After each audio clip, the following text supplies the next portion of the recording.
Então é o seguinte, queria que, antes de tudo, antes da gente começar aqui algumas perguntinhas, o senhor explicasse para a gente rapidinho a importância, né?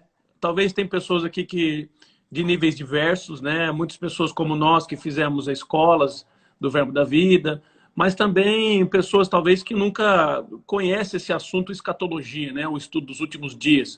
Então, eu queria que o senhor desse um panorama rapidamente da importância da gente estar aprendendo isso, né? Porque é um assunto que a gente vê lá nos princípios fundamentais de Cristo, a gente vê um assunto praticamente em todas as epístolas paulinas. Então, eu queria que você explicasse, né, um panorama da importância do cristão ter consciência da escatologia, né?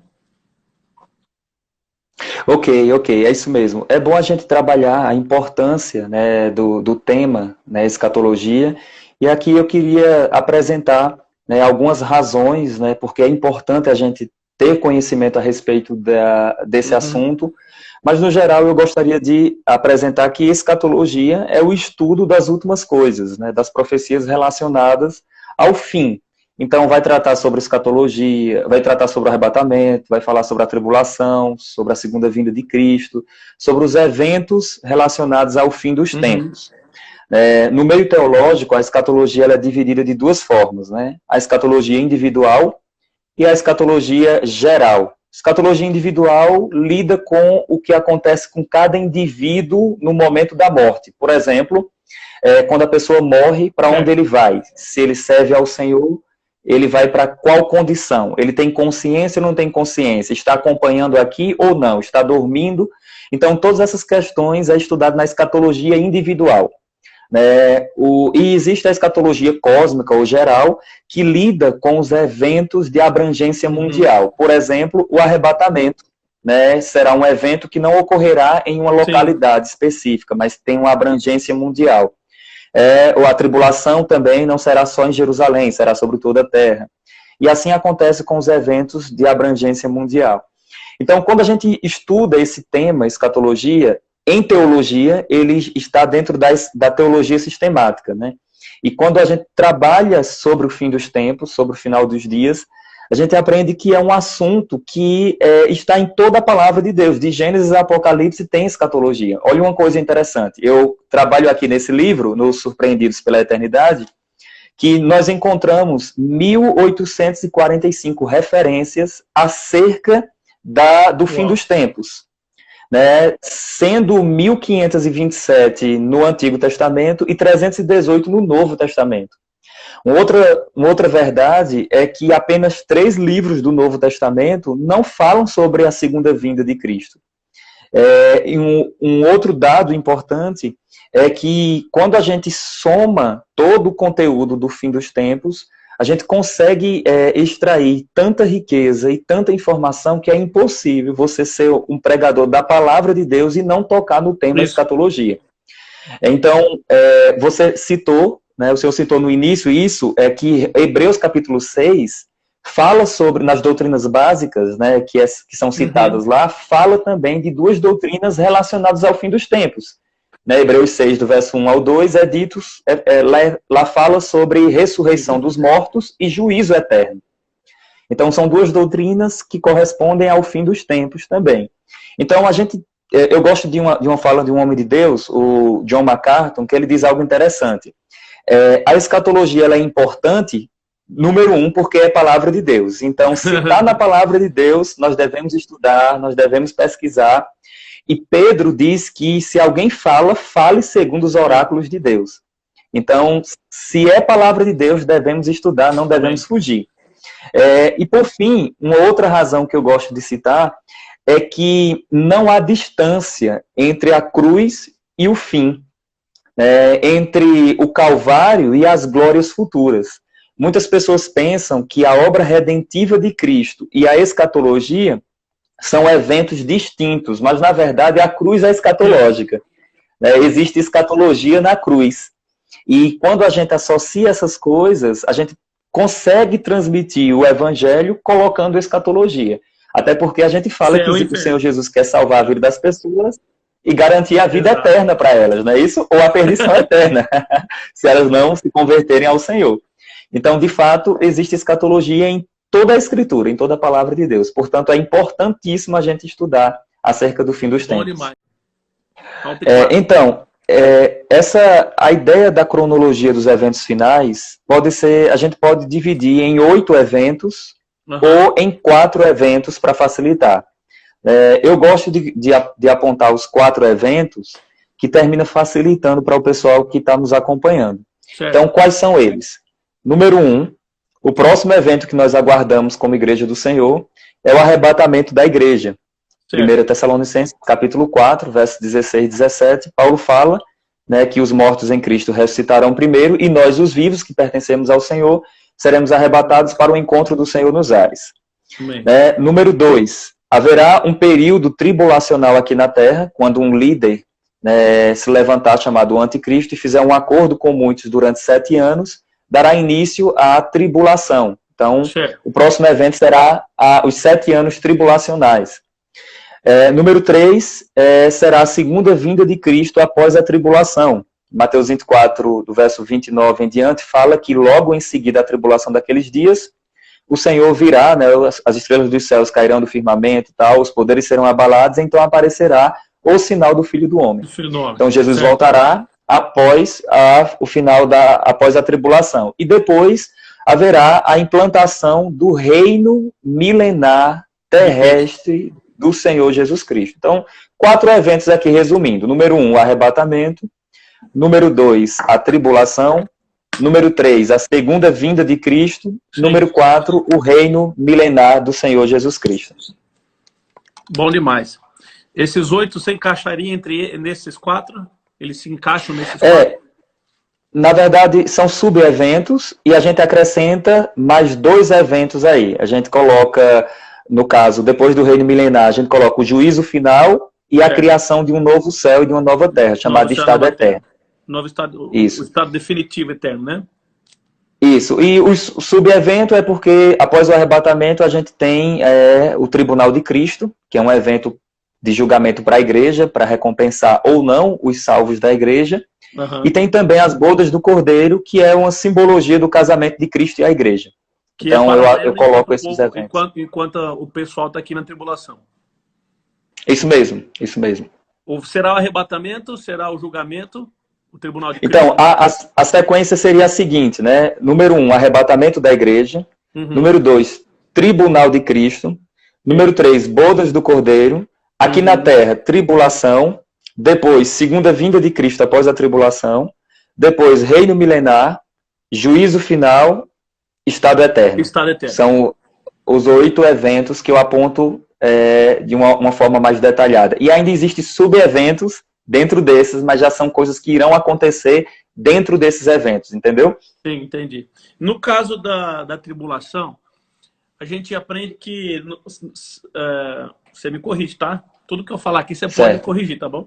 O importante aqui é a gente sair com a verdade, a gente sair com o conhecimento que a palavra de Deus tem para nós. Serão 3 anos e meio de paz e 3 anos e meio de caos, ou serão 7 anos de caos? Então, a tribulação, né, toda a tribulação, ela será o cumprimento da 70ª semana de Daniel, né?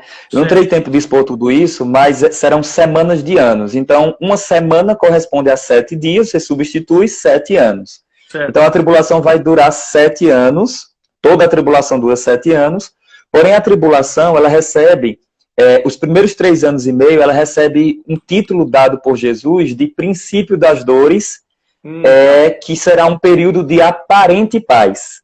Na verdade, não será de paz mesmo, será aparente paz. Né?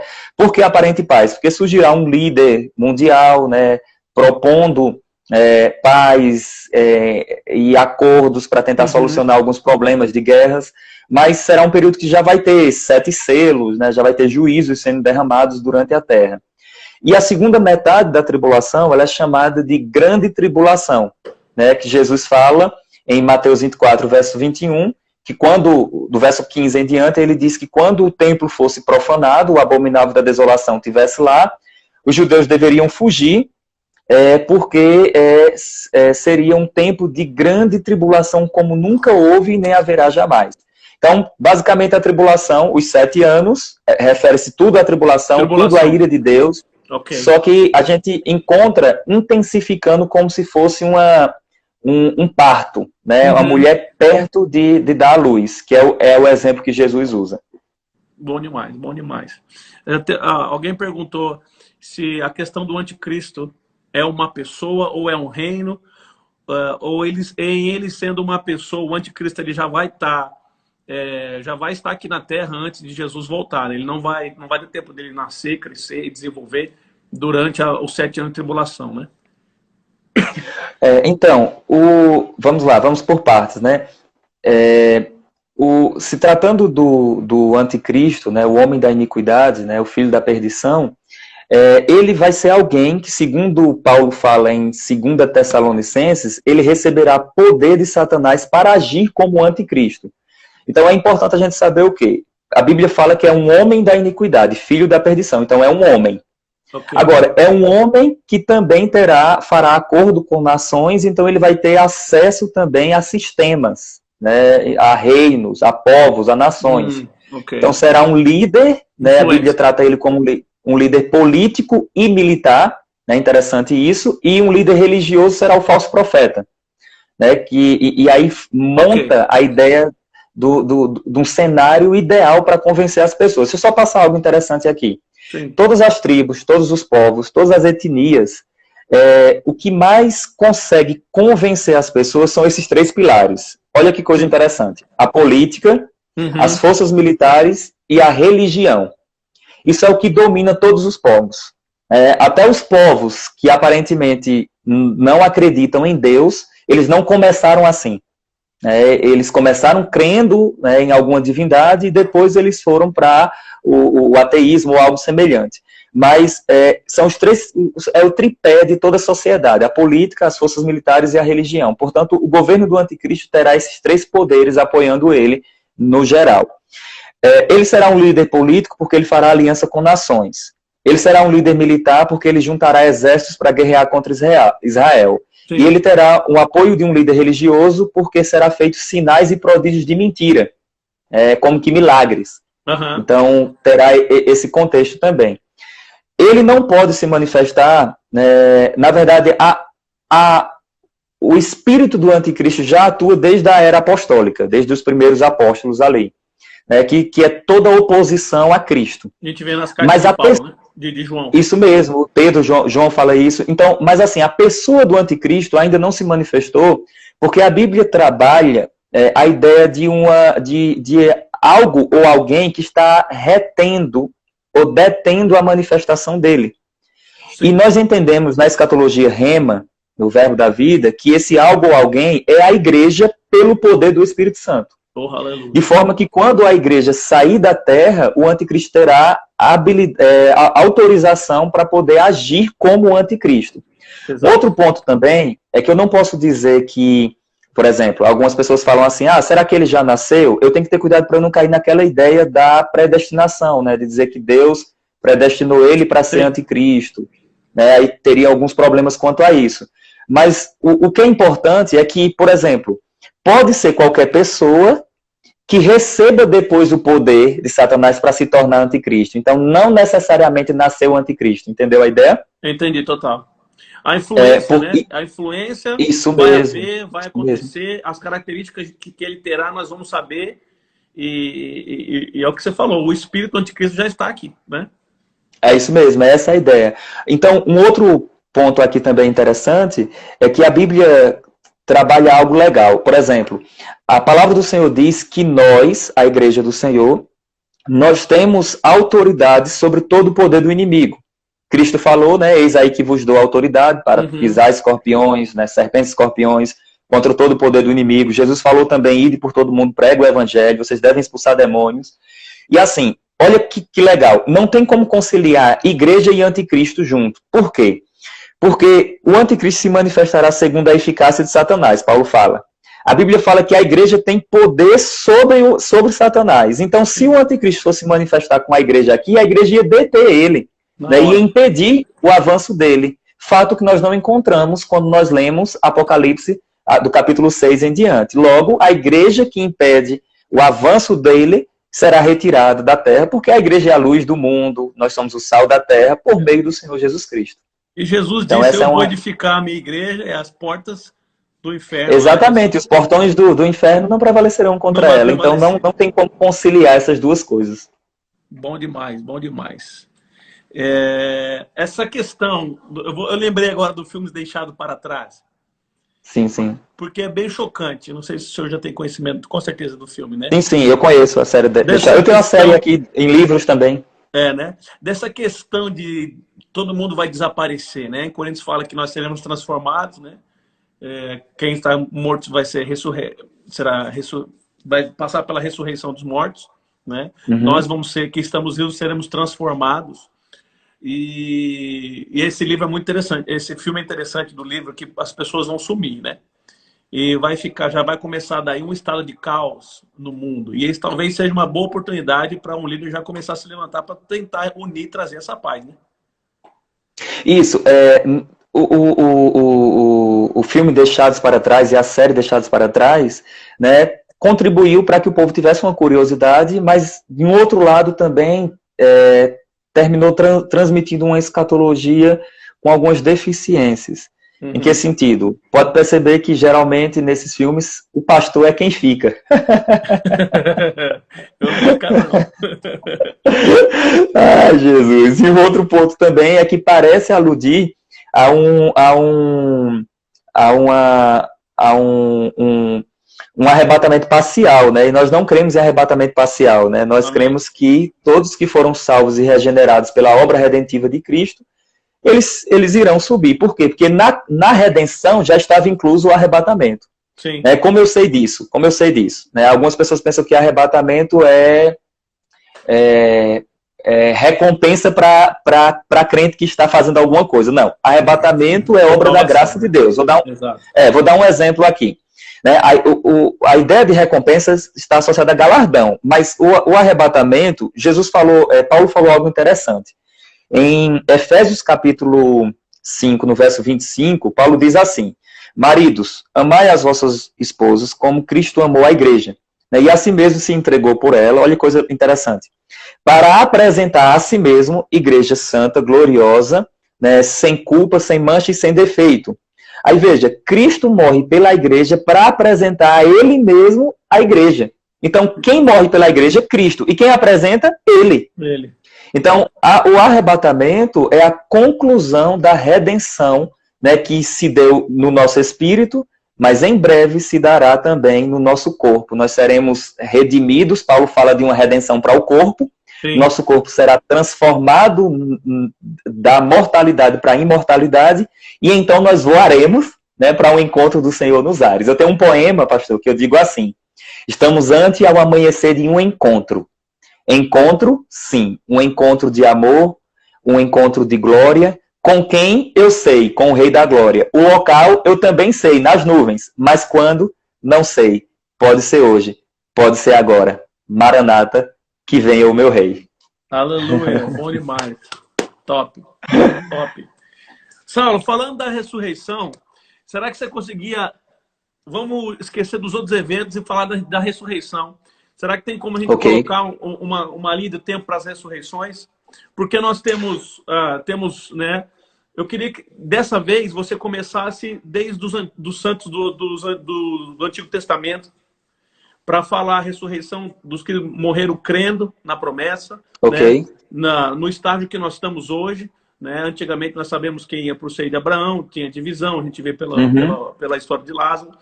E também falar da ressurreição até após ou durante o evento milenar, o milênio com pessoas vai nascer. Será que você conseguia dar uma linha de tempo a gente sim. Pontuar as ressurreições?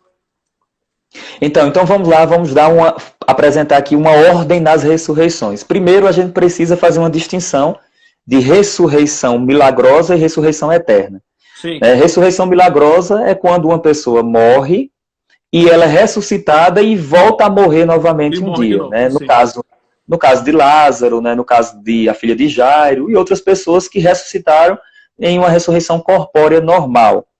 né? E existe a ressurreição eterna, que a Bíblia fala que ela, como o próprio nome diz, ressuscita para nunca mais morrer. Né? Ou viver plenamente com o Senhor, ou separado de Deus, banido da face do Senhor pelos séculos dos séculos. Sendo assim, a Bíblia chama esse tipo de ressurreição de Daniel capítulo 12, do verso 1 ao 3, ele chama esse tipo de ressurreição para a vida e ressurreição para a condenação. Então ele diz assim: muitos dos que dormem no pó da terra ressuscitarão, uns para vida eterna e outros para vergonha e horror eterno. A Bíblia mostra que todos que pertencem ao Senhor, eles ressuscitarão para a vida. No entanto, eles não ressuscitarão todos no mesmo momento, não. Essas ressurreições, apesar de ser chamada de primeira ressurreição, que corresponde não a uma ordem numérica, mas a um tipo, primeira ressurreição é um tipo e não uma ordem, primeira ressurreição corresponde à ressurreição para a vida. Então, quando a gente observa na palavra do Senhor, nós encontramos a seguinte ordem. 1 Coríntios capítulo 15, a partir do verso 20, Paulo diz assim: mas de fato, Cristo ressuscitou dentre os mortos, sendo ele as primícias dos que dormem. Sim. Então, primeira coisa, quem foi o primeiro da ressurreição para nunca mais morrer? Jesus. Foi Cristo. Jesus foi o primeiro. Cristo Jesus, ele ressuscitou em um corpo imortal e um corpo glorificado. Só um outro ponto. Romanos capítulo 6, no verso 9, é dito o seguinte: que havendo Cristo ressuscitado dentre os mortos, já não morre mais. A morte já não tem domínio sobre ele. Amém, então, amém. Jesus ressuscitou gloriosamente, poderosamente, imortalmente. E então ele não morre mais. Isso é fantástico, né? Fantástico mesmo. Tem um versículo que fala que o homem é dado morrer uma vez só, né, Saulo? Acho que está em Hebreus, não é? Isso, o autor aos Hebreus, no capítulo 9, no verso 27, ele diz isso, né? Está ordenado ao homem morrer uma única só vez. Depois disso, segue o juízo. Okay. Com algumas exceções, né? A pessoa que morreu e ressuscitou e morreu de novo, no milagre da ressurreição, morreu 2 vezes. Mas são exceções, por isso que a gente não vê tantas ressurreições, porque tem que ter um milagre ocorrendo, né? Atuação de dons e outras coisas mais. Mas vamos lá, para a gente colocar em ordem. Número 1, Jesus foi o primeiro a ressuscitar. E é curioso que a ressurreição de Cristo garante as demais ressurreições, incluindo a dos ímpios. Porque se Cristo não tivesse ressuscitado, ninguém mais ressuscitaria, nem para ser julgado, nem os ímpios para serem julgados. Porque ele está dizendo que ele é juiz entre vivos e mortos, né? Isso, essa é a ideia. Então, Cristo é essencial até para a ressurreição daqueles que não conhecem a Ele. Então vamos lá, Cristo foi o primeiro a ressuscitar dentre os mortos, número 1, Jesus. Só que a Bíblia fala, ainda no texto citado de Coríntios, capítulo 15, 1 Coríntios capítulo 15, do verso 20 em diante, ele diz assim: Cristo as primícias, depois os que são de Cristo, na sua vinda. Então, esses que são de Cristo correspondem aos seguintes que eu vou citar aqui. Número 1, a igreja, né, que acontecerá, a ressurreição da igreja acontecerá no arrebatamento. Então, 1 Tessalonicenses capítulo 4, verso 16 e 17, Paulo deixa claro isso. 1 Tessalonicenses 4, verso 16 e 17, Paulo diz que os que morreram em Cristo, essa expressão em Cristo quer dizer que pertencem a Jesus, morreram salvos. Sim. Os que morreram em Cristo ressuscitarão primeiro. Ô Saulo, e se eu não tiver morrido no dia do arrebatamento? Vai ser transformado e arrebatado para o encontro do Senhor. Então, e só um detalhe, que a ressurreição é algo que está ligado ao corpo. Porque se um crente morrer hoje, o espírito e a alma já vai estar com o Senhor, mas estará sem corpo. Okay. Por isso que aguarda uma ressurreição. Então, número 1, Cristo. Número 2, os que são de Cristo, que envolve a igreja no arrebatamento. Certo. Né? Número 1, Cristo. Número 2, a igreja. Número 3, Apocalipse 11, né, do verso 3 em diante, fala de 2 testemunhas, né, que serão 2 profetas que estarão profetizando no período tribulacional, dando testemunho para a nação de Israel. E a Bíblia fala que essas 2 testemunhas serão mortas pelo anticristo, mas depois de 3 dias e meio, um espírito vindo da parte de Deus vai penetrar nelas e elas vão ressuscitar e subir aos céus em uma nuvem. Então, elas também ressuscitarão, essas 2 testemunhas, então pertencem ao Senhor. Depois, no final da tribulação, a gente encontra Apocalipse 20, versos 4 e 5. Nós encontramos a ressurreição dos mártires da tribulação. Quem são os mártires da tribulação, Saulo? Todas as pessoas que morrerem por Cristo durante o período tribulacional. Okay. Mártires da tribulação. Todos que morrerem por Cristo durante o período tribulacional, que não receberem a marca da besta, nem adorarem a imagem da besta, essas coisas. Essas pessoas vão ressuscitar ao final da tribulação e vão entrar para o reino milenar. No entanto, a gente encontra também, com base em Daniel capítulo 12, verso 13 agora, e com base em Isaías capítulo 26, nós encontramos também a ressurreição dos santos da antiga aliança. Elias não provou a morte, a gente não tem, é um mistério, a gente não tem como falar. Uhum. Mas Moisés morreu, né, e outras pessoas lá no Antigo Testamento que morreram crendo no Senhor, ressuscitarão quando Jesus pisar na terra. Jó fala isso, Jó 19, né, ele diz isso. Ele diz assim, eu sei, Jó 19, 25, ou o contrário, 25, 19, agora eu não lembro, deixa eu só conferir aqui. Fala Jó, fala tá aí Jó. Deu um pane agora, né? Deixa eu só conferir aqui, se é 25, 19 ou é 19, 25. Meu Redentor vive, ele irá manifestar, né? Isso mesmo, E em minha carne verei a Deus. Uau, ressurreição. Então é isso mesmo. Aí, olha o que Jó diz, isso é fantástico.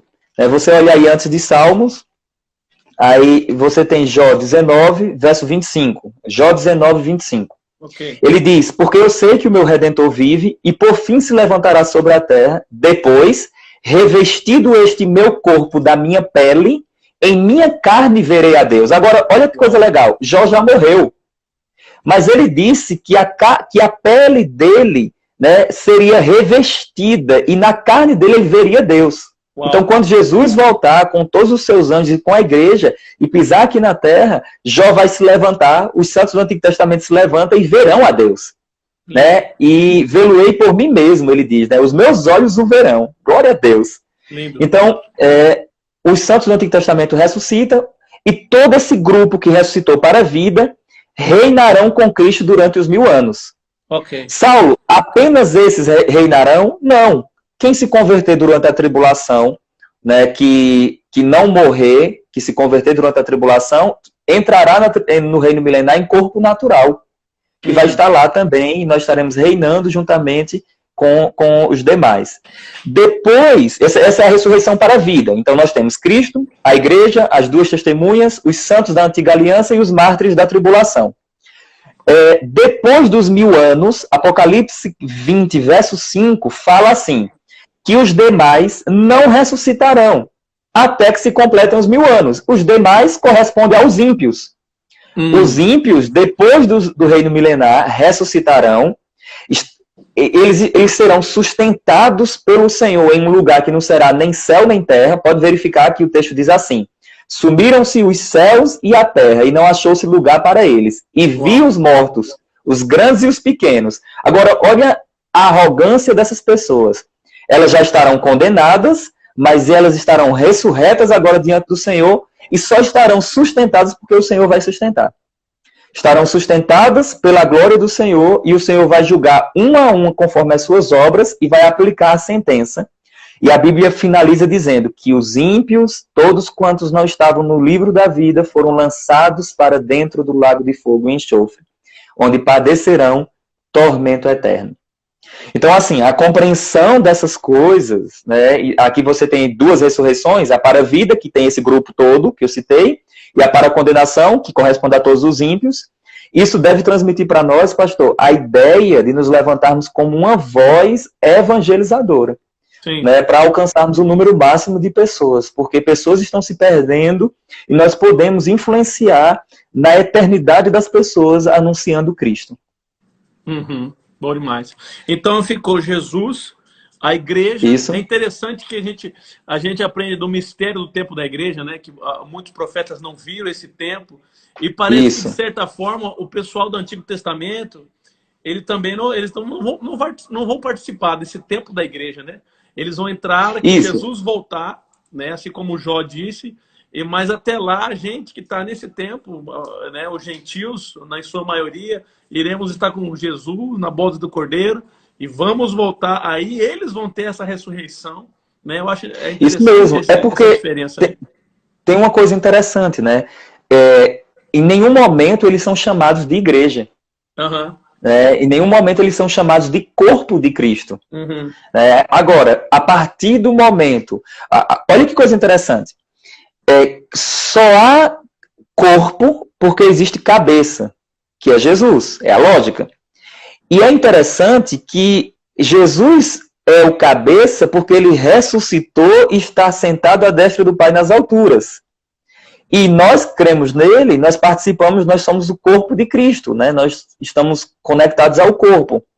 Mas isso não é atribuído aos santos da antiga aliança. Apesar deles serem salvos também mediante a obra de Cristo, pela fé em Cristo, né? A fé no sacrifício que viria, apesar deles serem salvos nesse contexto, mas eles não recebem, porque nós estamos tratando de dispensação, eles não recebem o título de igreja, que é algo específico para nós e que, de fato, como o senhor falou, era um mistério na antiga aliança.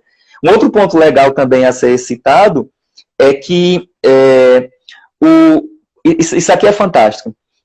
A igreja de Cristo, né, que somos nós, a noiva do Cordeiro, existe um tratamento específico para nós, especial. E isso é lógico, porque se você tem uma noiva, você vai tratar ela diferente, né?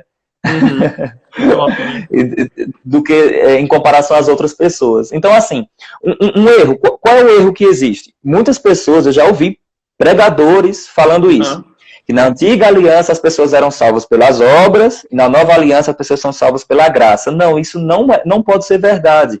Porque Paulo, escrevendo aos Gálatas, Paulo fala assim, capítulo 3, ele diz, de modo que, pelas obras da lei, ninguém será justificado. Deixa claro. Então, assim, não há salvação por meio das obras. A salvação, ela é única e exclusiva por meio de Cristo. Agora, olha que coisa fantástica isso aqui, que eu gosto de falar. De Gênesis a Apocalipse, Cristo é o centro de toda a história da salvação. Cristo é o centro. Aí alguém me disse uma vez, ô Saulo, mas se as pessoas não tinham compreensão de Cristo, como é que elas eram salvas no Antigo Testamento? Bom, meu exemplo é simples. Após a queda do homem, após a queda de Adão, Deus faz uma promessa. E a promessa é que viria o descendente da mulher que pisaria na cabeça do descendente da serpente. Sim. E o descendente da mulher, claramente... E ela feriria o calcanhar. Exatamente, feriria o calcanhar. Claramente é uma menção a Cristo. Sim. Então, olha que coisa fantástica.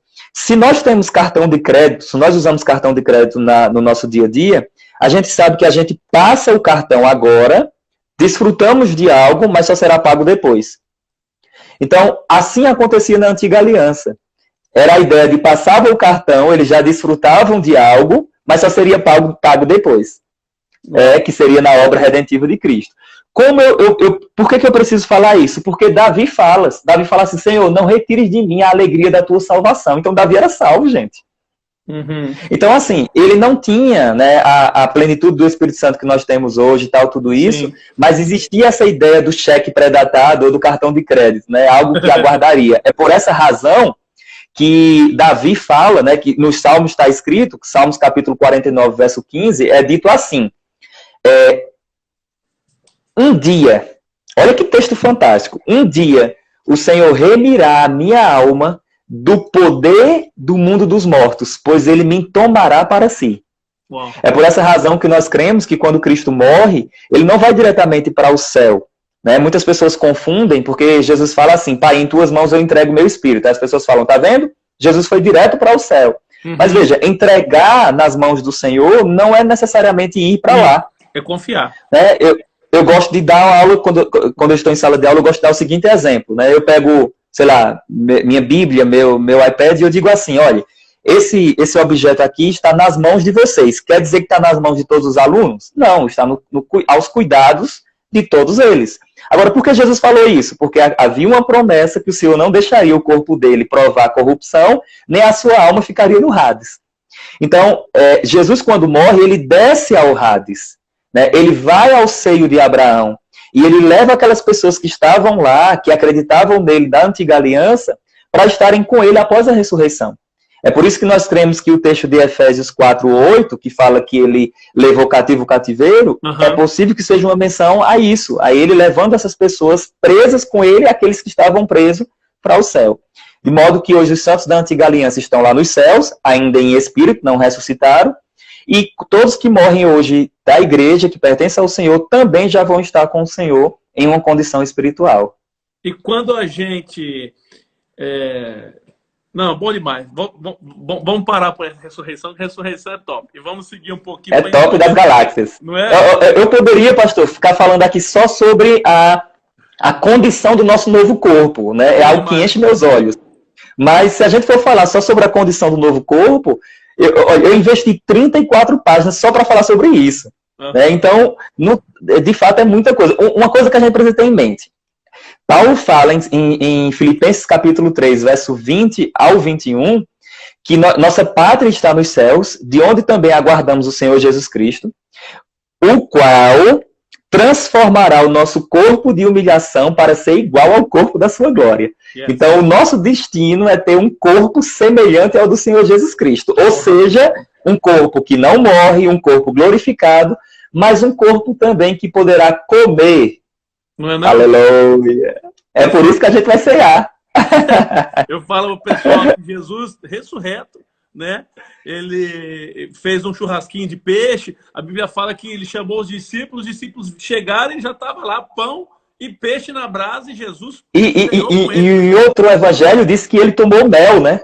E outro evangelho fala que ele bebeu mel após a ressurreição. Passou então, assim... ele ceando e participando. Aparecendo-lhes. Uma vez uma pessoa me perguntou, mas como a gente vai comer se não vai ter fome? Aí eu disse assim, Jesus comeu porque tinha fome ou para dar prova da ressurreição? Aí responderam, para dar prova da ressurreição. Aí eu digo, então tá explicado, nós iremos comer porque Jesus falou que a gente vai ceiar com ele. Exato. Ele disse assim, né, na última ceia, essa é a última ceia que eu faço com vocês. Não beberei mais do fruto da vide até que eu venha no reino do meu Pai. Glória a Deus. Né? Bom demais. Ô Saulo, o pessoal está perguntando um pouco dos aspectos, né? Eu queria primeiro, antes de falar de um pouco desses aspectos do nosso novo corpo que vamos ter, eu queria que você discorresse um pouquinho o ambiente que vai ser o milênio, né? Porque nós vamos ter pessoas aqui naturalmente, né? Isso. Porém, o mundo não vai ser do jeito que é, porque Jesus vai ser o Senhor do mundo, Satanás vai estar preso. Né? Eu acredito que vai ser do jeito que era para ser, Jesus sendo o Senhor do mundo. A gente vai ver como que é reinar com justiça e paz, não é isso que a Bíblia fala? Então, isso mesmo. Eu queria que... O que ele tá falando aí? O Jânio tá tirando onda aí. É cuscuz, velho. Eu vou mandar cuscuz pra você. Ele quer cuscuz. Eu comi cuscuz hoje, viu, Jânio? Eu comi e você não. Então eu queria que você contasse um pouco do ambiente milenar, como é que vai ser a igreja ajudando Cristo a governar com o seu corpo glorificado, né? As pessoas nascendo aqui normalmente, como que vai ser esse ambiente, como é que as pessoas vão nascer, elas vão precisar de salvação ou não, as pessoas que morrer, elas vão morrer e esperar, vai ter uma outra ressurreição no final do milênio, como que vai ser esse ambiente milenar aí? O que você entende sobre isso? Então, o debate sobre o reino milenar é muito extenso, né? A gente não tem, de fato, como apresentar todas as teorias, né? Existem teorias que não acreditam que o reino milenar fala que será literal, terrestre, eles falam que nós já estamos no milênio, né? Apesar de, aí nos Estados Unidos, ter o seminário lá de Dallas, que eles defendem muito o reino literal aqui, mas existe um grupo de pessoas, de teólogos, que não acreditam que o reino é espiritual. Bom, eu tenho um artigo, né, chamado Os Três Aspectos do Reino, e eu gostaria de compartilhar rapidamente isso para ajudar os irmãos que estão nos acompanhando. Inegavelmente, nós já estamos no reino. A Bíblia fala que nós somos transportados do império das trevas para o reino do Filho do seu amor. Exato. Então, nós estamos em um aspecto espiritual do reino, né? A palavra reino é uma palavra grega chamada basileia, que quer dizer governo. Né? Reino de Deus, governo de Deus, né? Autoridade de Deus. Então, nós já estamos no reino, sim, vivemos e desfrutamos desse reino. A própria palavra do Senhor fala, buscai o reino de Deus e a sua justiça, e todas essas coisas serão acrescentadas. Então, não é buscar o milênio, né? É algo que nós já desfrutamos após o novo nascimento. Poder então, do mundo existe, vindouro, né? Sem você entrar em detalhes. Então, existe sim a ideia de um reino presente e espiritual. Mas a Bíblia, eu tenho um artigo chamado Os Três Aspectos do Reino. Existe também o reino futuro, milenar e terrestre, que será quando o Senhor Jesus Cristo há de voltar e vai implantar o reino dele aqui. Nós iremos falar sobre isso. E, por fim, existe o aspecto eterno do reino, que é quando a Bíblia fala que, no Apocalipse 21 e 22, nós reinaremos pelo Senhor não por 1000 anos, não espiritualmente, mas nós reinaremos com ele pelos séculos dos séculos. Então, nós temos aí os três aspectos do reino de Deus: o reino espiritual e presente, o reino futuro, terrestre e milenar, e o reino eterno. Então, no aspecto geral, nós já estamos no reino, mas nós também estaremos. É por essa razão que Jesus fala sobre a oração do Pai Nosso, que venha o teu reino. Então, existe muita confusão sobre isso, né? Mas o reino já é presente nesse aspecto. Então, dando continuidade aqui, o reino milenar do Senhor Jesus Cristo será uma monarquia teocrática. Será um governo de Deus, que é rei, de um rei que é Deus, sobre toda a terra. Então, haverá mudanças na fauna, na flora, né, em todo o contexto, né, no clima. Existem algumas características que eu tenho aqui no meu livro e eu gostaria de citá-las para a gente ganhar tempo quanto a isso. Características do reino milenar. Eu aponto aqui mais de 10 características. Eu vou dizer apenas algumas. Será um período que Satanás estará preso. Apocalipse 20, do verso 1 ao 3. Então, Satanás estará preso durante o reino milenar. Segunda verdade, Cristo reinará no trono de Davi em Jerusalém sobre os povos. Lucas 1, 22 e 23. Lucas 1, 32 e 33. Então, Jesus reinará no trono de Davi. O trono de Davi não é no céu, o trono de Davi é na terra. Ele reinará no trono de Davi sobre todos os povos. Número 3. O templo prometido será edificado. Ezequiel 40, verso 47. Ezequiel 40, capítulo 47, do verso 1 ao 12 também, fala que haverá um templo durante o milênio. É interessante isso. Outra verdade. Acontecerá... Salomão, interromperam você, Saulo? Seria o templo de Isso. Salomão. Na verdade, ele será um templo que é citado em Ezequiel, que ele tem dimensões diferentes do que o do Salomão ainda. Okay. É bem interessante, né? Ele tem algumas características diferentes. Modelo, né? Isso. Tem um teólogo chamado Thomas Ice, né? O Thomas Ice, ele tem livros sobre isso. Ele estudou em Dallas, é um dos grandes escatologistas. Ele fala algo interessante. Ele diz que Jesus vai trazer esse templo dos céus. Uau. É provável. É provável porque Ezequiel fala que o renovo trará o templo, né? E o renovo é uma menção a Jesus. Então é possível isso. Outra verdade sobre o reino milenar. Acontecerá a ceia das bodas, né? E aqui é algo interessante. Muitas pessoas pensam que que a ceia é no céu. Mas o casamento é no céu, mas a ceia é no reino. Olha que coisa interessante. E Jesus quem falou isso, não é Saulo não, viu? Foi Jesus. Deixa eu só explicar. Pastor, o senhor já celebrou casamento, né? Sim. E quando o senhor celebra casamento, às vezes, o casal ali, eles fazem o casamento na igreja, mas a festa é em um salão alugado. Exato. Então, o nosso casamento é nos céus, mas a festa será no reino. Não é legal isso? Demais. E eu explico. Jesus falou em Mateus capítulo 8, verso 11 e 12, que muitos viriam do ocidente e do oriente, sim, e se assentariam à mesa com Abraão, Isaac e Jacó no reino. No reino, exato. Outra verdade, em Mateus 26, 29, Jesus fala que eu só vou cear de novo quando eu vier no reino. Então, nós temos uma ceia das bodas no reino. É por essa razão que Apocalipse 19 fala, bem-aventurados que são chamados para a ceia das bodas. Uau, beautiful.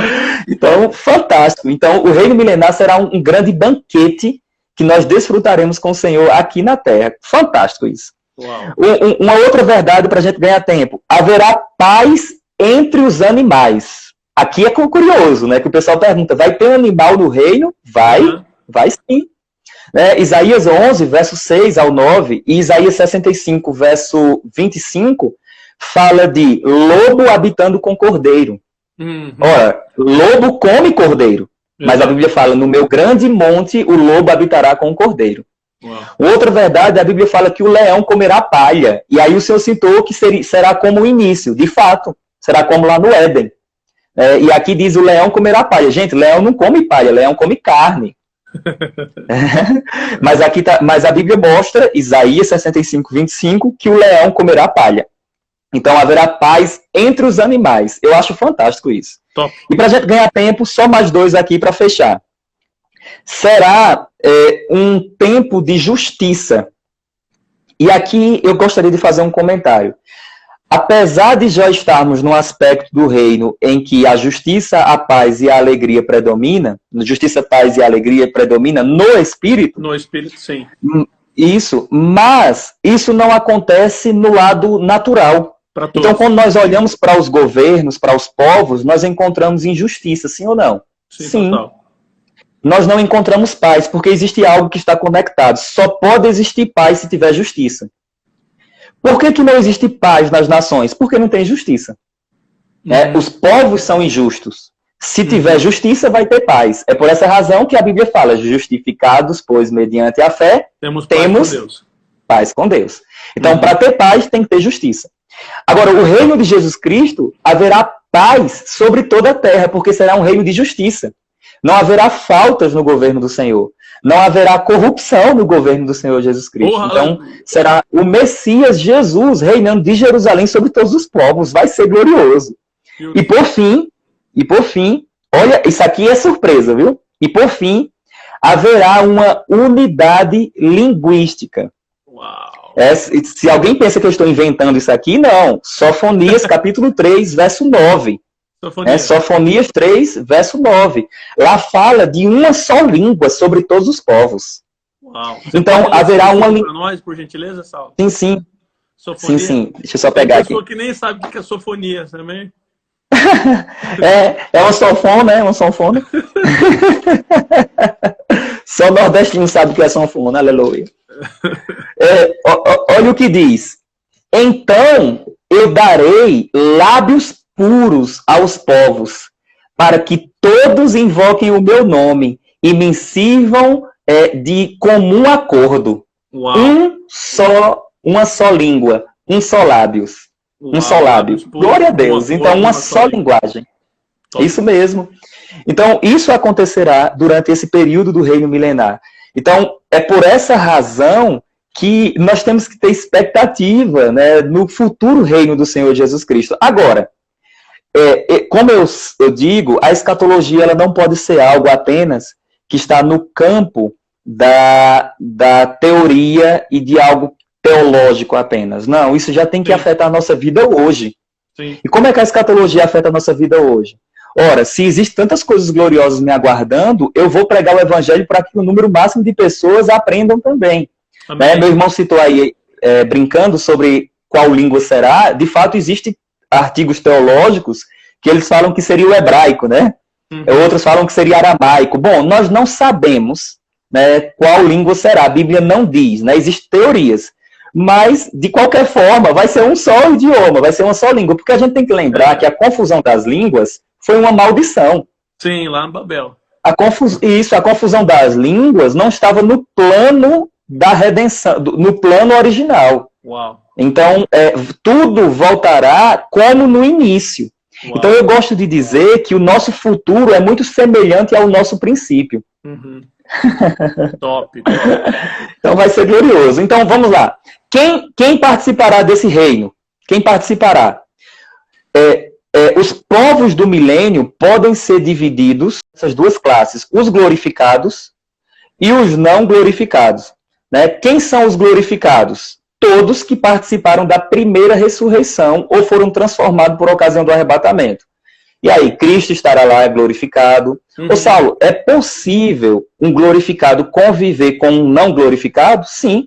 Jesus conviveu durante 40 dias ali, aparecendo-lhes para os discípulos, né, no período de 40 dias. Sim. Então, é possível, sim. Agora, a gente não segue o que o Tim LaHaye falava no livro dele e no filme dele sobre isso, né?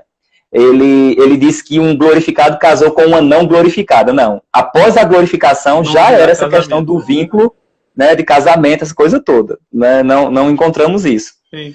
Mas o que acontece? Quem são os glorificados? Cristo, a igreja, as duas testemunhas, possivelmente os 144 mil, porque a Bíblia fala em Apocalipse que eles não provam morte, né? Eles aparecem com o Senhor no Monte Sião.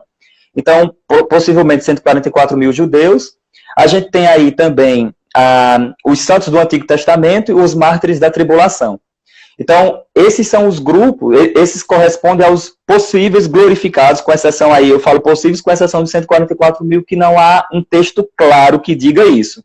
Mas é provável que sim. Sim. Então, esses estarão glorificados. E os não glorificados serão os judeus salvos do período tribulacional e os gentios que forem salvos do período tribulacional. Esses que a Bíblia fala, vim depois, benditos do meu Pai, e tomem posse do reino que vos estava preparado. Sim. Então, serão pessoas que vão entrar em corpos naturais.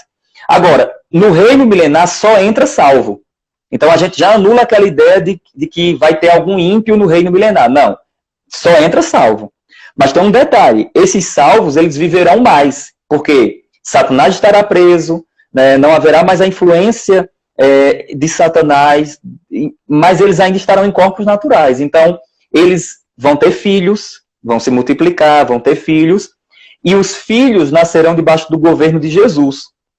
É por essa razão, muitas pessoas perguntam, por que Satanás vai ser solto ao final do reino milenar? Por essa razão. Porque eles nascerão debaixo do governo do Cristo, e Satanás será solto. Negar a salvação. Exatamente, e eles vão poder decidir ou não. E a prova disso é tão grande que Apocalipse 20 fala que Satanás vai reunir nações para pelejar contra o Senhor. Com a árvore vai ter oportunidade de novo. Isso mesmo. Né? Isso mesmo. E aí haverá isso. Entre os teólogos, né, tem um teólogo chamado Carlos, ele já está com o Senhor, é o Carlos Oswaldo Cardoso Pinto. Ele reitor do Seminário Palavra da Vida e estudou aí nos Estados Unidos, no Seminário de Dallas, era um doutor em grego. Ele dizia algo interessante, que por mais que os homens estarão lá debaixo do governo do Cristo, isso prova que não é necessariamente Satanás que é culpado pela natureza caída do homem ou pela prática de pecado. Então, mesmo Satanás preso, pessoas com a natureza adâmica no corpo, né? No corpo, porque estarão na nossa condição de hoje, salvos no espírito, né? A alma sendo renovada, mas o corpo ainda quer pecar, sim ou não? Sim. Quer, né? Nosso corpo ainda quer pecar. Mas essas pessoas ainda desobedecerão ao Senhor, misericórdia, e a Bíblia vai tratar, a palavra do Senhor mostra que o Senhor vai tratar pecado no reino como algo que ele vai resolver logo. E a Bíblia fala, aquele que pecar no meu reino, pecará e morrerá, ainda jovem com 100 anos. Então, subentende que essas pessoas vão viver mais, então é provável que atravessem, aqueles que se mantiverem firmes, atravessem o reino milenar, os 1000 anos, sem provarem a morte. É provável. Né? Tem um grupo que prova, mas é provável que os que se mantiverem, aconteça isso. Por que eu estou defendendo isso? Porque a ressurreição para a vida já fechou. Se eles morrerem para depois ressuscitar, só a próxima ressurreição que tem é de ímpio, é de condenação. No final do Então nós não encontramos. Nós não encontramos uma ressurreição para a vida. Tem um teólogo que ele lançou uma proposta de solução, que é o Gabriel de Oliveira Porto, um teólogo batista aqui do Brasil, que ele diz assim, que é provável, porque Paulo diz em 1 Coríntios capítulo 15, que a carne e sangue não herda a incorrupção, o reino de Deus, então é provável que ao final do milênio Deus glorifique essas pessoas para entrarem no estado eterno. É o que eu creio nisso.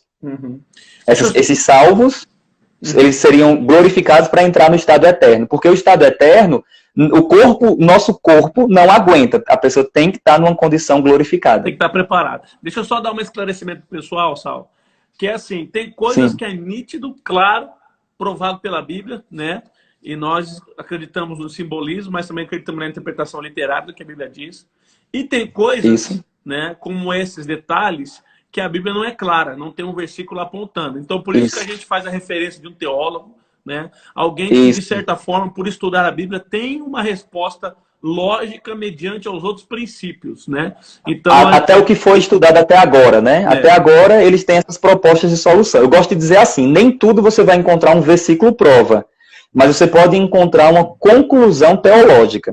Vou dar um exemplo aqui que a gente ensina, não sei se o senhor ensina a autoridade do crente, mas quando a gente ensina a autoridade do crente no Rema, a gente diz o quê? Que Deus deu a autoridade para Adão, e Adão perdeu essa autoridade para Satanás. Só que a Bíblia não diz que ele perdeu para Satanás, né? A Bíblia não diz desse jeito que ele perdeu para Satanás. Sim. Nós linkamos com outros versos, em que Satanás, na tentação do Senhor Jesus, ele diz assim, a mim me foi entregue e eu dou a quem quiser, e a gente tira uma conclusão. De fato, havia perdido, né, e agora foi restaurado em Cristo. Então, nem tudo a gente vai ter um versículo prova, mas a gente pode ter uma conclusão teológica, né? E assim, a gente vai fechando as brechas, porque, por exemplo, se a ressurreição para a vida se encerrou antes do milênio, não tem como os salvos ressuscitarem depois para a vida, sendo que ela já encerrou. Exato. Então, só resta o quê? A glorificação, que a glorificação é possível, mesmo que não haja a ideia da morte, entendeu? Bom demais. Saulo, muito obrigado, viu? Muito obrigado pelo seu tempo aí. E eu tenho certeza que o pessoal queria mais, mas a gente vai... Vamos ver se Deus proporciona outro tempo para nós. Muito obrigado aí. Eu acredito que foi o primeiro contato nosso de muitos que vamos ter ainda, tá bom? Amém, pastor. Eu conheço o pastor Eli, né? O Eli Parreira. Eu conheço ele lá de Bauru, né? Da Renovada. Eu conheci um pessoal aí, mas eu não tinha conhecido o senhor. Então, pastor, eu creio que a gente pode responder umas duas perguntas que mandaram aqui. Eu vi que o pessoal estava perguntando. Você está tranquilo de sim, tempo sim. Aí, né? Tem mais 10 minutos, né? Tô tranquilo aqui. A gente tem tempo aí. A live aí dura mais 50 minutos. Eu queria que você... É só começar, porque assim, aqui na igreja eu começo a terminar, entendeu? Tem uns 3 finalmente. Entendi. Entendeu? Então nós partimos para o primeiro finalmente. Eu queria que... Tem algumas pessoas que têm me perguntado, que estão, por conta dessa pandemia, têm tido muito medo, pessoas têm falado, Deus tem julgado, ou eu não quero entrar nesse critério de julgamento, mas eu queria que você explicasse, baseado também em Mateus, né, que fala dos princípios, dos sinais, dos finais do tempo, que, na sua visão pessoal, onde que se encaixa, que tempo que nós estamos agora, mediante a tudo que nós estamos vendo? Entendi, pastor, entendi. Então, de fato, é muito comum quando se tem uma pandemia, quando se tem guerras, rumores de guerras, né, autoridades se levantando. Por exemplo, quando teve a gripe espanhola, muitas pessoas falaram que já era o fim, né, matou 50 milhões de pessoas. Quando teve a peste negra, no 1443, matou aí de 75 milhões a 200 milhões de pessoas também. Né, quando a igreja experimentou, quando a igreja era uma igreja perseguida pelo império, e a igreja subiu ao status de igreja imperial, quando o imperador possivelmente abraçou a fé, e a igreja torna-se uma igreja do Estado. Então aí as pessoas diziam que nós já estávamos no milênio, que já era o reino de Deus aqui na Terra, aquela questão toda. Então existe muito, e eu falo isso com todo carinho, mas existe muita escatologia de jornal. Né? A pessoa vê algo, uma notícia, e já tenta dizer que é um cumprimento de algo ou não. O que a gente deve seguir é uma escatologia bíblica. E a escatologia bíblica, ela coloca as coisas dentro da sua ordem. Então, por exemplo, respondendo diretamente, o que é que eu penso sobre o coronavírus, né, o Covid-19? O que é que eu penso? É efeito, ao meu ver, de uma terra caída.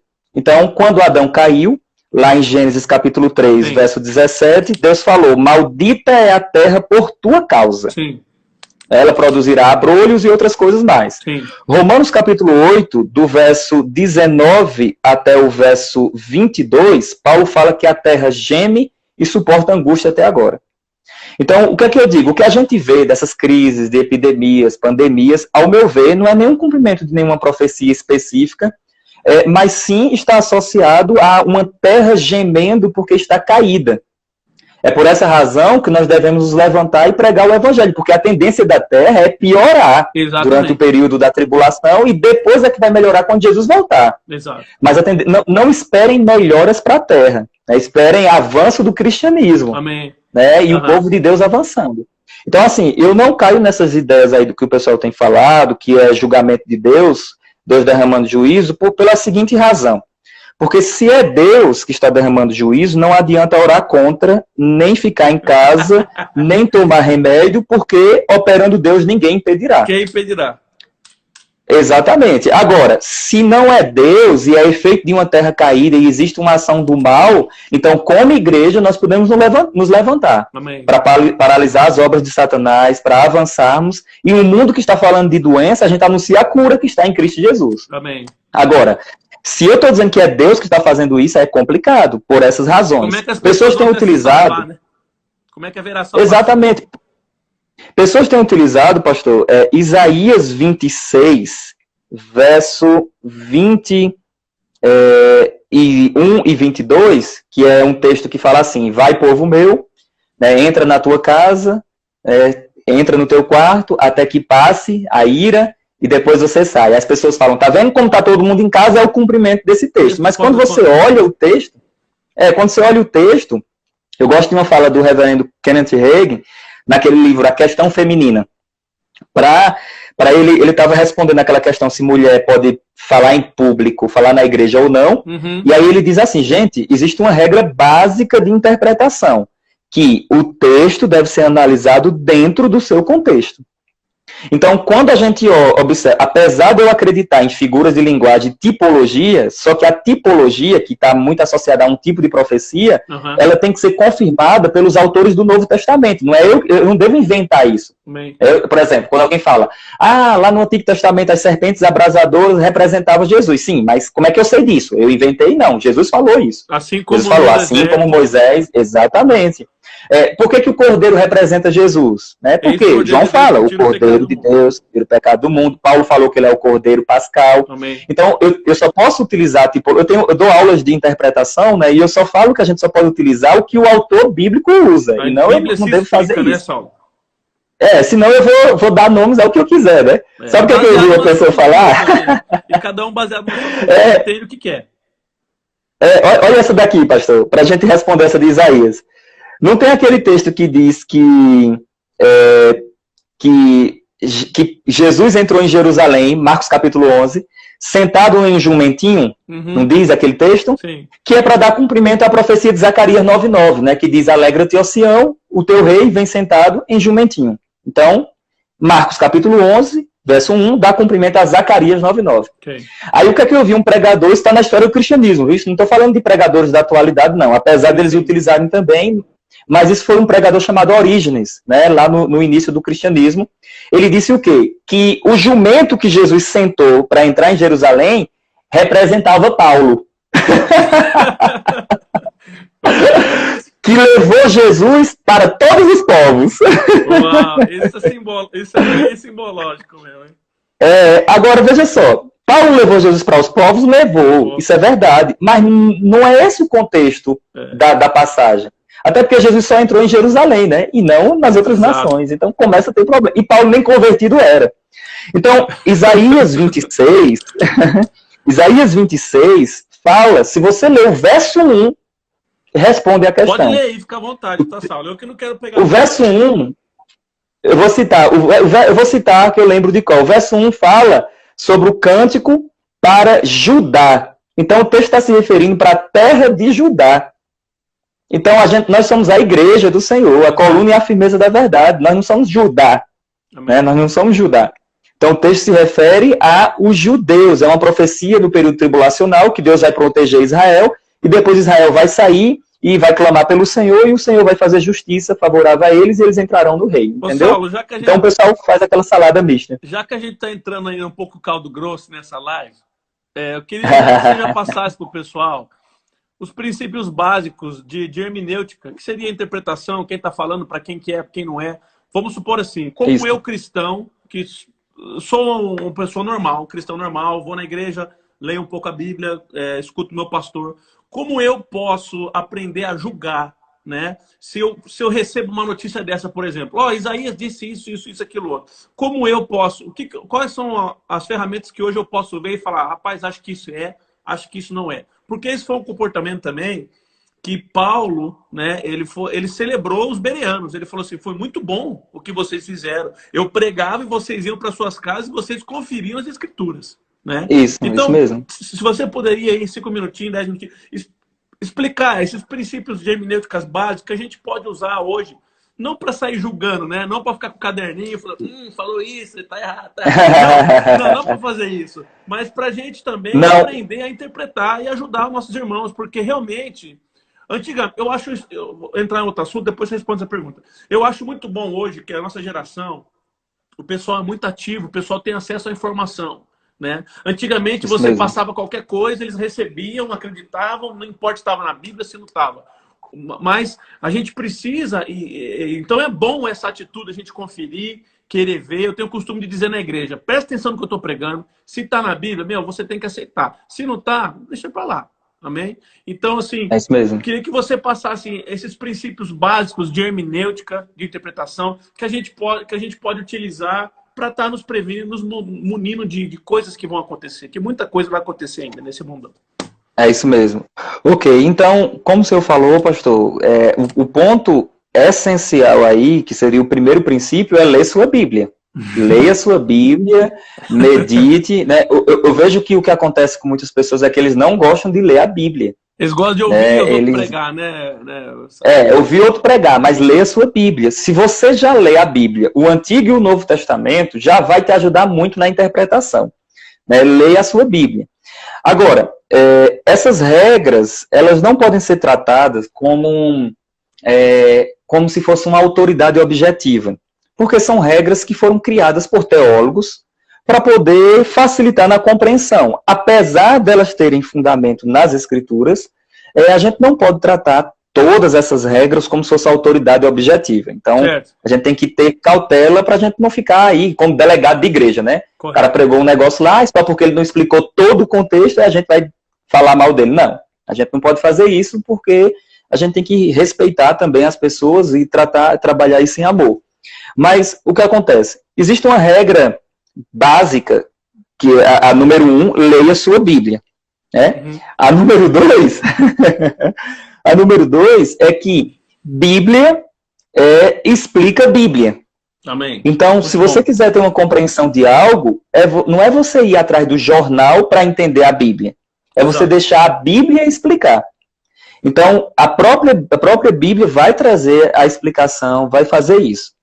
Uma outra dica que eu dou, porque com o advento do conhecimento, né, das ferramentas, tem sido bom por um lado, mas negativo pelo outro. Porque, por exemplo, a pessoa tem um iPad e ele tem o Strong, né, e aí ele tem acesso a apertar lá em cima da palavrinha e aparece a palavra grega lá. Sim. E aí ele olha e diz assim, olha, o autor inspirado estava querendo dizer tudo isso. Aí ele lê uma lista de 1 a 10 e diz assim, essa palavra quer dizer isso. Aí ele diz que o autor queria dizer tudo aquilo. Quando, na verdade, não é o significado. Olha que dica legal. Não é o significado de um termo, de uma palavra, que é essencial para a sua interpretação. Mas, sim, aquela palavra dentro do contexto. Sim. Eu explico isso dando um exemplo. Se eu uso o significado da palavra serpente na Bíblia, serpente, e eu traduzo serpente sempre como uma menção a Satanás. Olha o problema que eu vou ter. Vamos lá, queridos, graça e paz. Olha, serpente é uma menção a Satanás. Então vamos lá. Jesus fala, sede prudente como uma pomba, prudente como uma serpente e manso como uma pomba. Então, Jesus está mandando ser manso como Satanás? Jesus está mandando ser prudente como Satanás? Não. Se eu traduzo serpente sempre como Satanás, o que dizer da Bíblia, quando a Bíblia fala das serpentes abrasadoras, animais mesmo? Se eu traduzo serpente sempre como Satanás, o que dizer quando Jesus se compara à serpente que foi levantada no deserto? Exato. Então, eu devo entender a palavra serpente. Jesus chama os fariseus de serpentes. Eu devo entender a palavra serpente no contexto que ela está inserida. Então, uma dica é essa, não é o termo, né? Eu vi uma pessoa pegando uma palavra e dizendo assim, uma pessoa que defende que a igreja vai passar pela tribulação, né? Nós do Rema e do Verbo da Vida, nós não cremos que a igreja vai passar pela tribulação. Aí esse teólogo, eu estava conversando com ele, um amigo meu, né? A gente não estava brigando, não. Ele caiu em um entendimento assim, ele viu que em Apocalipse 13, verso 7, fala que os santos serão perseguidos pelo anticristo. E ele disse, está vendo? A igreja é chamada de santos. Logo, Apocalipse 7 fala que santos corresponde à igreja. Aí eu falei, não. Não é o significado de uma palavra que é essencial para a sua interpretação, mas sim um contexto. Até porque anjo é chamado de santo anjo. Quer dizer que os anjos vão ser perseguidos na tribulação? Então, eu só devo estudar isso dentro do contexto que está inserido. Então, essa seria uma dica legal.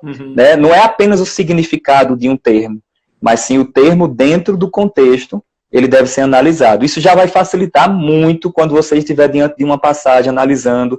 Você deve olhar o contexto que ela está inserida.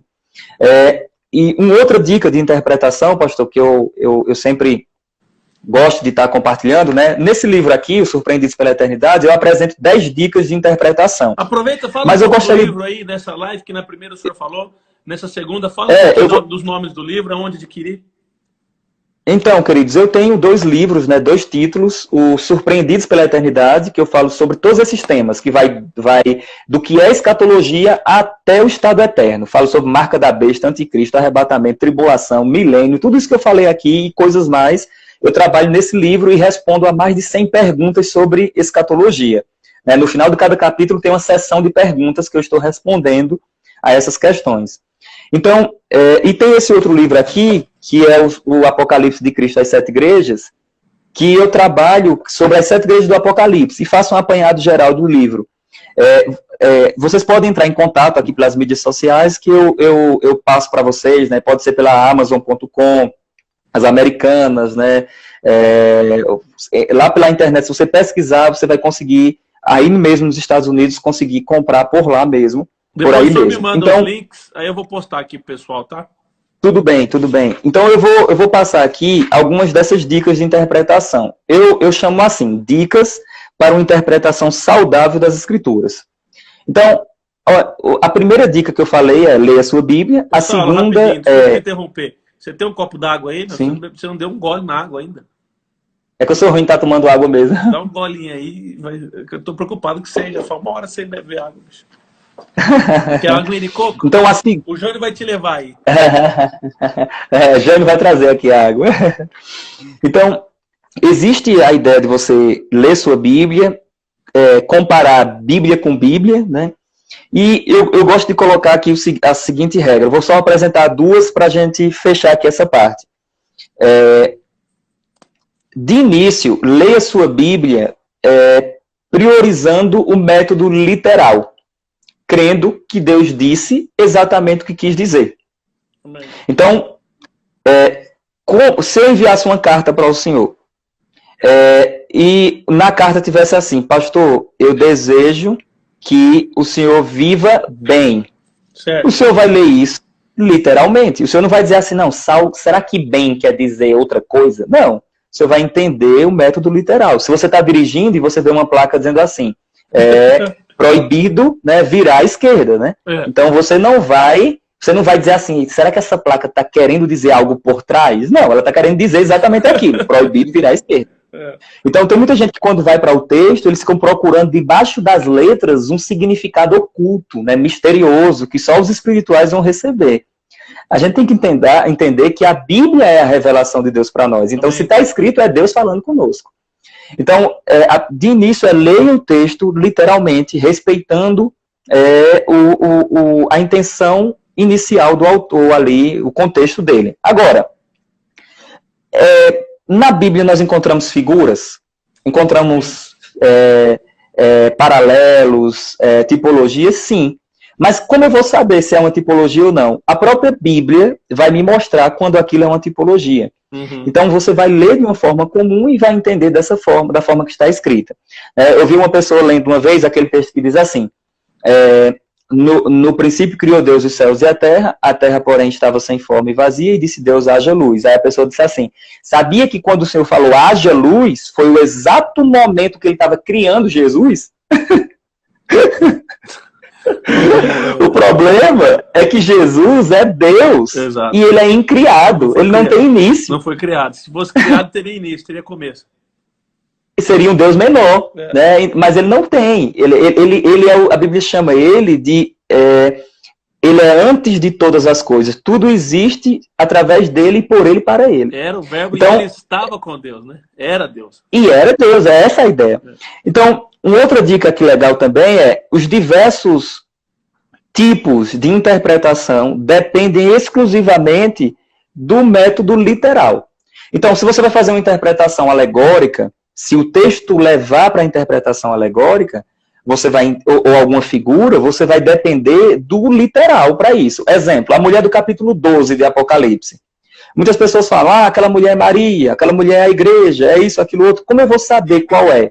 Utilizando as próprias figuras que tem no texto e comparando com a Bíblia.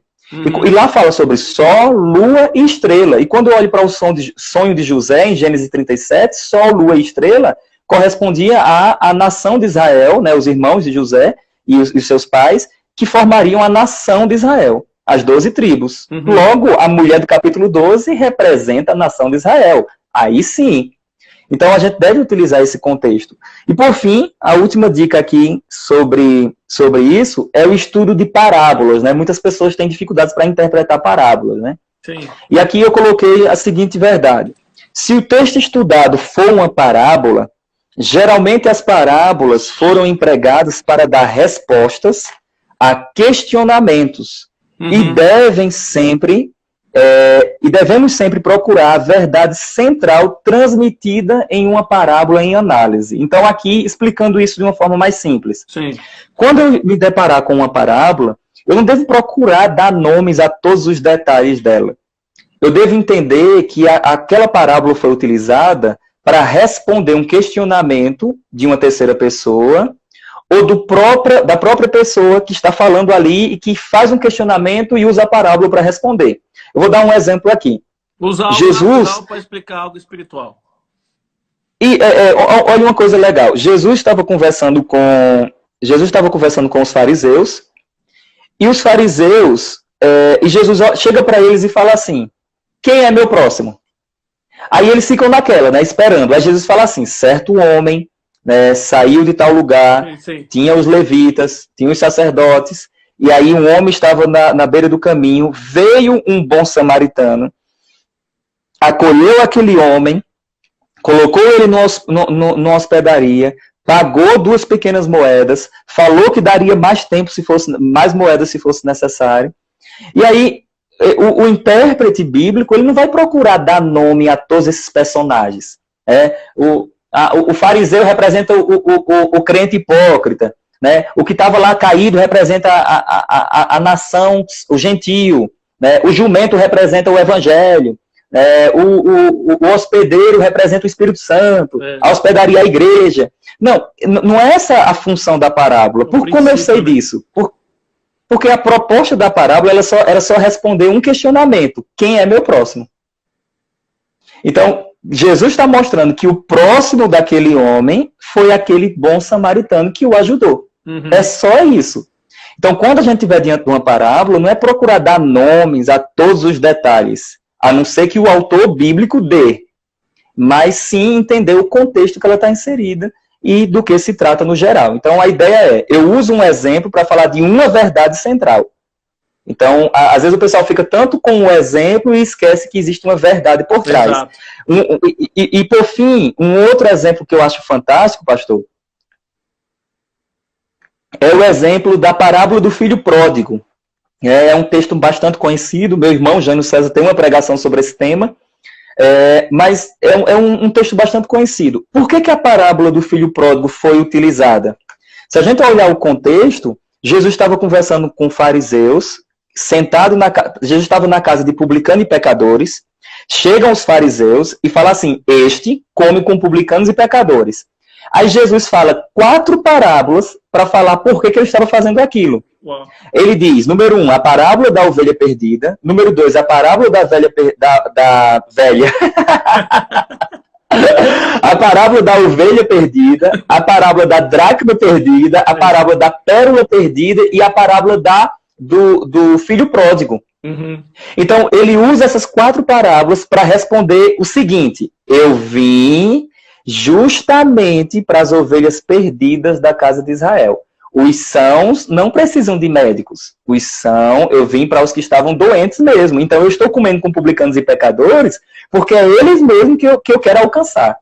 Então a parábola, essas 4 parábolas foram utilizadas para responder só isso mesmo. Eu quero alcançar aquele povo que é considerado o pior povo, que vocês acham impuros, que vocês não consideram. Minha função é alcançar eles. Muito bom. Então, quando a gente entende esses detalhes, a gente olha para as parábolas de uma forma bem diferente. Não é legal isso? E mais simples também, né? Exatamente. Uma das coisas que eu gosto do grego, admiro, né, o contexto histórico, admiro as pessoas que sabem muito. Mas eu também acho que a Bíblia em si está escrita ali de uma maneira para a gente entender. Porque às vezes escuta uma pessoa explicando grego que isso, eu falo, rapaz, é só essa pessoa nesse mundo então que entendeu esse versículo. Porque a Bíblia de todo o resto da humanidade, ninguém sabe disso, né? Quer ver uma coisa interessante, pastor? Eu estudei grego 5 anos, né? Quando eu fui escrever sobre o livro de Apocalipse. E uma coisa que me causa um receio é quando eu vejo os pregadores vomitando grego nos púlpitos. Uhum. E isso dá a ideia de quê? De que você só vai compreender o texto se você souber o grego. É como se fosse assim, olha, eu sou Superman, e vocês que estão aí no povão, exato, vocês não compreendem como eu. Exato. E assim, as nossas traduções, por mais que tenham deficiências em várias delas, mas a gente tem boas traduções que já são suficientes para a gente compreender a exatidão do texto. Amém.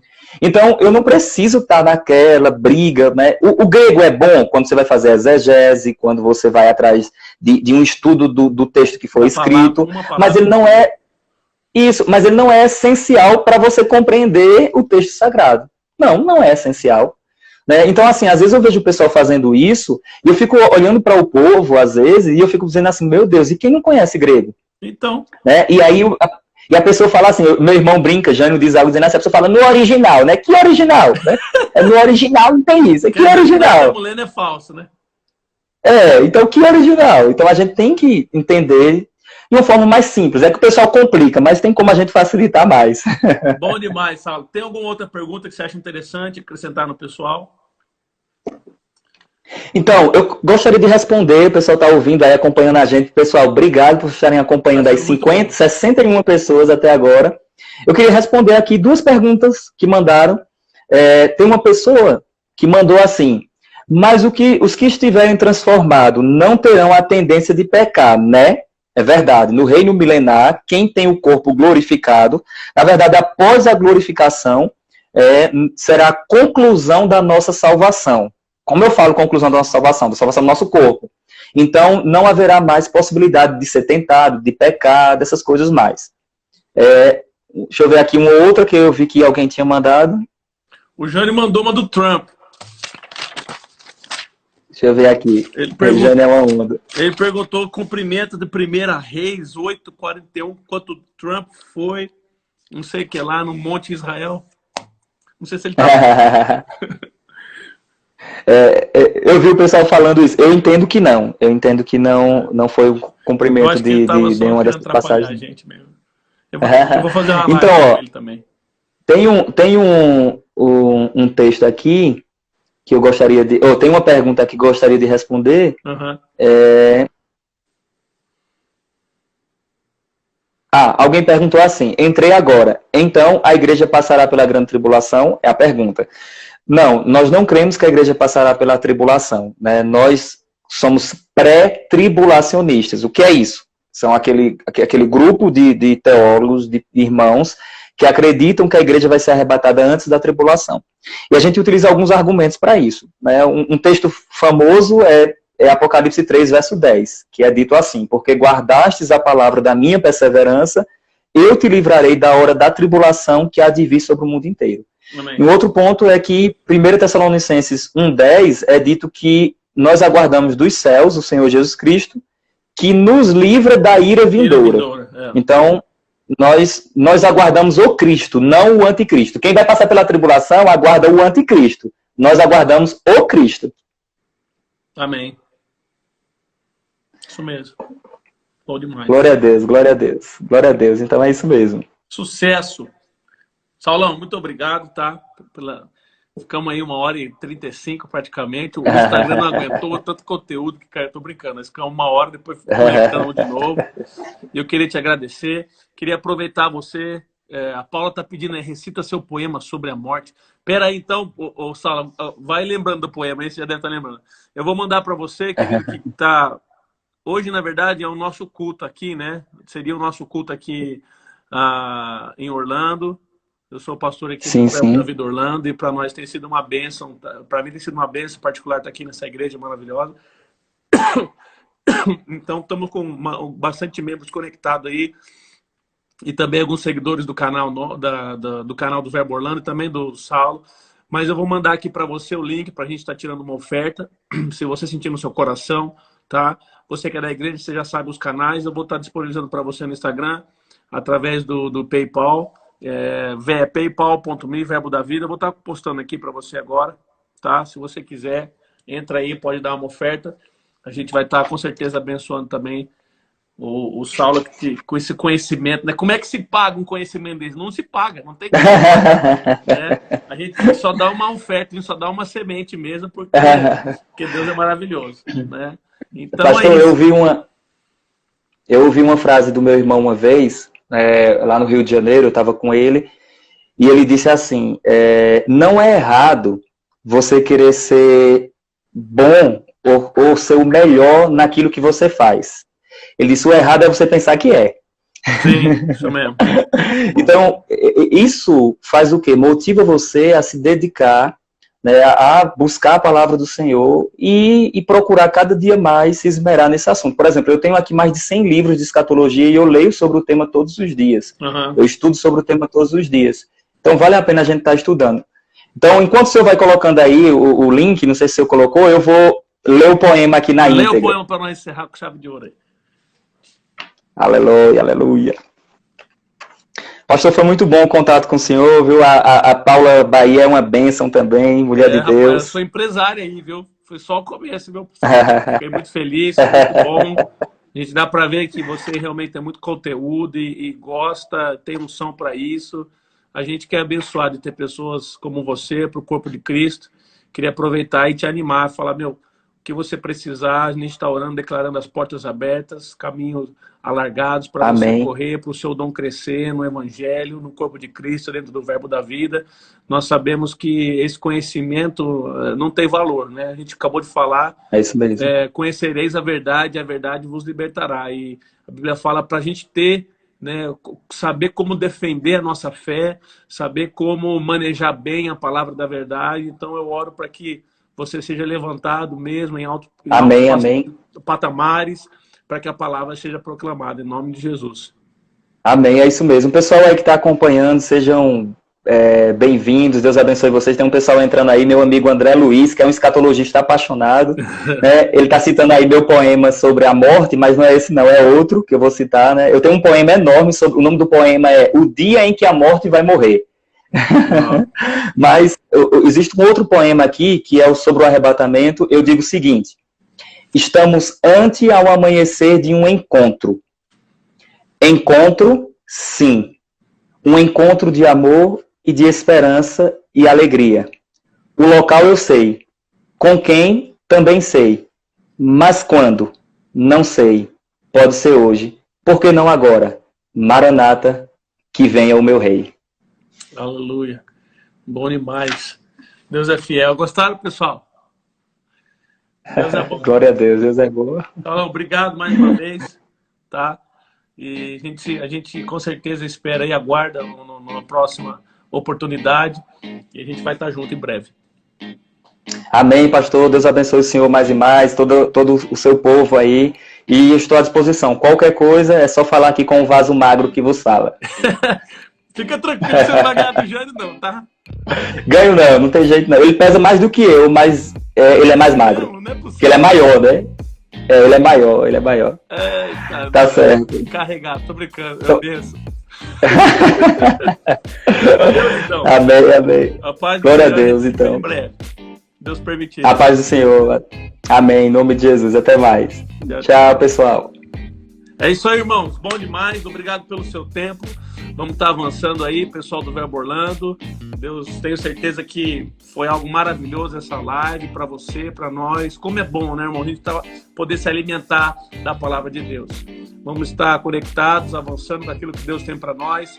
Se você gostou, deixe seu comentário aí. A gente vai estar buscando novas lives com pessoas assim maravilhosas como o Saulo, pessoas que vão realmente trazer para nós conhecimento, coisas diversas, né? E a gente vai enriquecer a nossa vida e a nossa fé. Beijão, amo vocês. Fica com Deus. Shalom.